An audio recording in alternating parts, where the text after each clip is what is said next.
বাইরে থেকে দেখলে মনে হবে প্রাচীর বেষ্টিত কোনো একটি স্থান। তবে মূল দরজা দিয়ে ভেতরে প্রবেশ করলেই দেখা যাবে বিভিন্ন ডিজাইনের এক একটি পাথরের খিলান।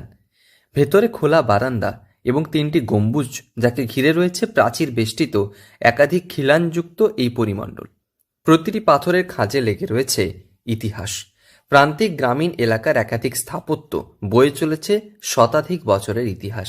পর্যটকদের আকর্ষণের কেন্দ্রবিন্দু। কলকাতা থেকে অদূরে জেলার এই জায়গায় রয়েছে সুপ্রাচীন ইতিহাস ক্ষেত্র, যা এখনো বয়ে চলেছে সুদীর্ঘ ইতিহাসকে। দক্ষিণ পশ্চিম সীমান্ত বাংলার প্রাচীন ঐতিহ্য কুরুমবেড়া 1920 সালে আর্কিওলজিক্যাল সার্ভে অফ ইন্ডিয়া এটিকে জাতীয় স্মারক হিসাবে সংরক্ষণ করে। এটি মূলত রাজা কপিলেশ্বর দেবের শিলালেখ থেকে জানা যায় যে রাজা কপিলেশ্বর দেবের আমলে এটা শিব মন্দির হিসাবে প্রতিষ্ঠিত ছিল এবং পরবর্তীকালে মোহাম্মদ তাহির ওখানে মসজিদ বলে ওটাকে উল্লেখ করেছেন। আবার কিছু কিছু জায়গায় জানা যায় এটি সেনা ছাউনি হিসাবে রয়েছে। কোনোটাই সঠিক আমরা এখনো পর্যন্ত উদ্ঘাটন হয়নি। এখন এটা দর্শনার্থীদের জন্য উন্মুক্ত আছে। প্রান্তিক এক গ্রামীণ এলাকায় রয়েছে ল্যাটেরাইট পাথরে নির্মিত এক ইতিহাস ক্ষেত্র।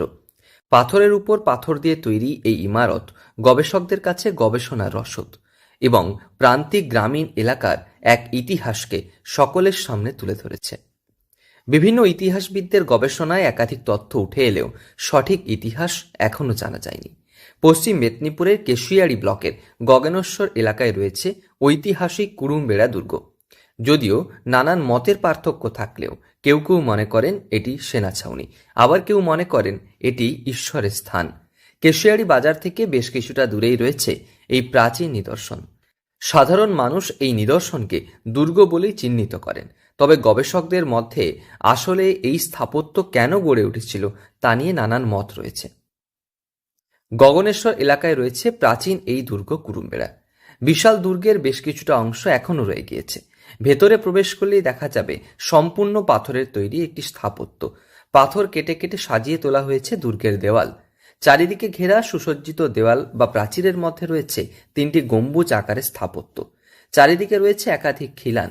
কেউ কেউ মনে করেন এটি একটি মন্দির বা দেবালয় ছিল, যার চারিদিকে প্রাচীর বেষ্টিত একাধিক কুঠুরি ছিল, যেখানে তীর্থযাত্রীরা এসে বিশ্রাম নিতেন। পরবর্তীতে মুঘল এবং তারপর মারাঠারা এটিকে সেনা ছাউনি বা সেনা নিবাস হিসেবে ব্যবহার করায় সাধারণ মানুষের মধ্যে এটি কুরুমবেড়া দুর্গ বা ফোর্ট হিসেবে পরিচিতি পায়।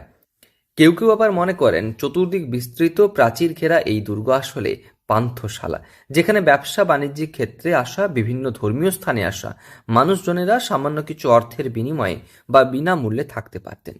তবে এই ঐতিহাসিক স্থাপত্য নিয়ে সাধারণ মানুষ ও গবেষকদের মধ্যে নানান মতপার্থক্য থাকলেও বর্তমানে বেশ কিছুটা অংশ ক্ষতিগ্রস্ত। স্থানীয়দের মতে কিছুটা অংশ মাটির তলায় চাপা পড়েছে। তবে ল্যাটেরাইট পাথরে নির্মিত এই প্রাচীর বেষ্টিত ইতিহাস ক্ষেত্র প্রমাণ করে সুদীর্ঘ ইতিহাসকে। পশ্চিম মেদিনীপুর থেকে রঞ্জন চন্দ্রের রিপোর্ট, লোকাল 18 বাংলা।